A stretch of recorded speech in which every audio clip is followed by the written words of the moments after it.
মানুষ সব অস্থির হয়ে যাবে, বেকুব। মানুষগুলো বলবে একজন আরেকজনকে, কিরে ভাই এটা কি হইল? মা লাহা, কি হলো এটা? স্বর্ণ কেমনে কথা বলে, রৌপ্য কেমনে কথা বলে, টাকার বান্ডেল কেমনে কথা বলে, সব দেখি কথা বলে, বিষয়টা কি রে ভাই?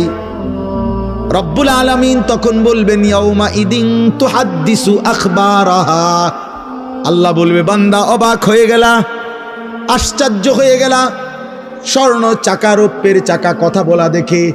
বান্দা এবার নতুন আশ্চর্য দেখো, ইয়াউমা ইদিন তুহাদ্দিসু আখবারাহা। তোমার সারা জিন্দেগীর ভালো মন্দ সমস্ত কর্মকাণ্ড এবার তোমার পায়ের নিচের জমিন কথা বলবে। এবার শোনো, এবার শোনো তোমার জমিন কি বলে। এবার শোনো জমিন কি বলে। জমিনও কথা